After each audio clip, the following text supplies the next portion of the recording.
नमस्कार दर्शकों, मैं हूं प्रशांत और आप सभी का स्वागत है हमारे YouTube चैनल देसी फोटोग्राफी में। दोस्तों, जैसा कि आप जानते हैं कि हमने एक नई सीरीज शुरू की है जिसका नाम है कार्निवरस ऑफ इंडिया। आज हम उसी सीरीज का सेकंड एपिसोड लेकर आए हैं जिसमें हम भारत के एक और शानदार कार्निवरस यानी कि एशियाटिक लायन के बारे में बात करेंगे। लेकिन आगे बढ़ने से पहले मैं आप सभी का तहे दिल से धन्यवाद करता हूं। आपने जिस तरह से द रॉयल बंगाल टाइगर वाले हमारे वीडियो को प्यार दिया है उसके लिए आप सभी का बहुत बहुत धन्यवाद। आप अपना प्यार यूं ही हम पे बनाए रखेंगे, उसी उम्मीद के साथ शुरू करते हैं carnivores of India episode 2 Asiatic lion. आज की तारीख में दो तरह के लायंस पाए जाते हैं, एक अफ्रीकन लायंस और दूसरे एशियाटिक लायंस। आज हम बात करेंगे एशियाटिक लायंस के बारे में। दोस्तों, क्या आप जानते हैं कि एशियाटिक लायंस सिंगापुर और बल्गेरिया जैसे देशों का नेशनल एनिमल भी है। एशियाटिक लायंस पहले south east Europe, north Africa, the middle east और भारत में पाए जाते थे, लेकिन इंसानों की बढ़ती हुई आबादी और अवैध शिकार के चलते आज उनका इलाका घट के सिर्फ भारत तक ही सीमित रह गया है। आज एशियाटिक लायंस का साम्राज्य गिर नेशनल पार्क में आया हुआ है। भारत के ही एक राज्य गुजरात में बसा हुआ गिर नेशनल पार्क 1412 स्क्वायर किलोमीटर में फैला हुआ है। हाल ही में हुई गिनती के अनुसार गिर नेशनल पार्क में शेरों की संख्या अंदाजन 674 है। दोस्तों, गिर नेशनल पार्क अपने आप में ही एक अजूबा है, लेकिन उसके बारे में हम फिर कभी बात करेंगे। अभी जानते हैं एशियाटिक लायंस के बारे में। दोस्तों, अगर कद काठी की बात करें तो एशियाटिक लायंस अपने अफ्रीकन भाई यानी कि अफ्रीकन लायन से ज़रा छोटे होते हैं। एक और बात है जो एशियाटिक लायंस को अफ्रीकन लायन से अलग करती है, और वो है उनके बेली स्किन के फोल्ड्स। एशियाटिक लायंस की बेली स्किन पे फोल्ड्स पाए जाते हैं जो कि अफ्रीकन लायंस में देखने को नहीं मिलते हैं। पूरी कैट फैमिली में लायन ही एक ऐसा जानवर है जो कि ग्रुप में रहना पसंद करता है, और लायन के ग्रुप को प्राइड कहा जाता है। हालांकि एशियाटिक लायन अफ्रीकन लायंस की तरह फीमेल्स और बच्चों के साथ ज़्यादा नहीं रहते हैं। मेल एशियाटिक लायंस सिर्फ मेटिंग करने या बड़ा शिकार करने ही अपने प्राइड में आते हैं। दोस्तों, लायंस को जो चीज़ बहुत ही शानदार बनाती है वो है उनकी घनी लंबी बियर्ड्स, जिसको मेन कहा जाता है। ये मेन सिर्फ मेल लायंस में ही पाई जाती है। ये मेन से हम लायंस की उम्र का भी अंदाज़ा लगा सकते हैं। ये मेन जितनी लंबी और घनी उतनी ही लायन की उम्र ज़्यादा होगी। एशियाटिक लायंस का लाइफ स्पैन 16 से 18 साल का होता है। एक बहुत ही रोचक बात यह है कि लायंस के प्राइड में सारी जिम्मेदारियां बटी हुई होती हैं, जैसे कि फीमेल लायंस का काम होता है शिकार करना, कब्स को शिकार की ट्रेनिंग देना और अपने प्राइड का ख्याल रखना, और मेल लायंस का काम होता है अपनी टेरिटरी की रक्षा करना, अपने प्राइड की रक्षा करना और बड़े शिकार के वक्त फीमेल लायंस की हेल्प करना। हालांकि ज़्यादातर फीमेल लायंस अपने आप ही शिकार कर लेती है और फीमेल लायंस बड़ी ही माहिर शिकारी होती है। लायन कब्स 1 से 1.5 साल तक शिकार में हिस्सा नहीं लेते हैं। वो सिर्फ शिकार की तकनीक सीखते हैं ताकि आगे जाके वो अपने प्राइड के लिए शिकार कर सके। लायंस ज़्यादातर जंगली सुअर, हिरन, मवेशी यानी कि गाय, भैंस इत्यादि का शिकार करते हैं।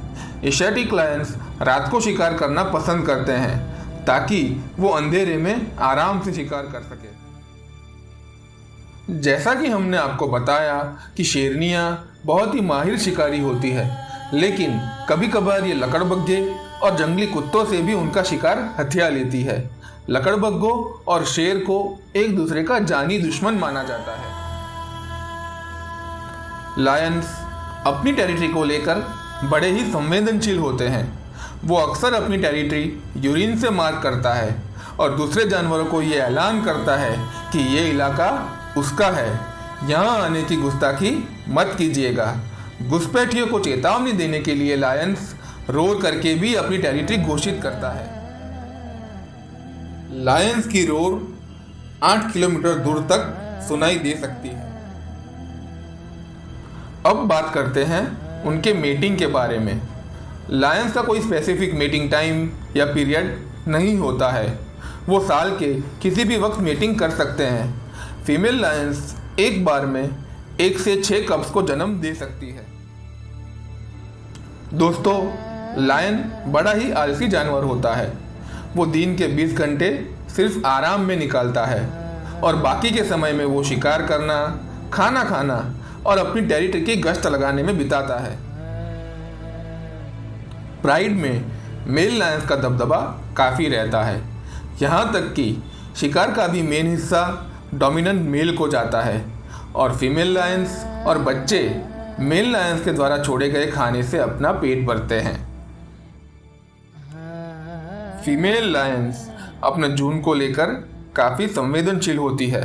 वो जून के लिए शिकार करती है, वो जून के लिए लड़ाई भी करती है और अपने जून का साथ कभी नहीं छोड़ती। सिर्फ और सिर्फ जब शिकार की कमी हो गई हो तब शिकार ढूंढने के लिए वो अपने जून से दूर जाती है। दोस्तों, जितनी ही शानदार इनकी जवानी होती है उतना ही दर्दनाक होता है इनका बुढ़ापा। एक दबदबे वाला मेल जब बूढ़ा हो जाता है या बुरी तरह घायल हो जाता है और शिकार करने या लड़ाई करने के काबिल नहीं रहता है, तब यंग मेल्स के द्वारा उन्हें जून से खदेड़ दिया जाता है और फिर वो मेल बाकी की अपनी ज़िंदगी अकेले ही बिताता है। कई बार ऐसा भी देखा गया है कि शिकार ना मिलने की वजह से उनकी मौत हो जाती है। एक बहुत ही इंटरेस्टिंग बात यह है कि लायंस के बहुत ही करीबी रिश्तेदार होते हैं टाइगर्स।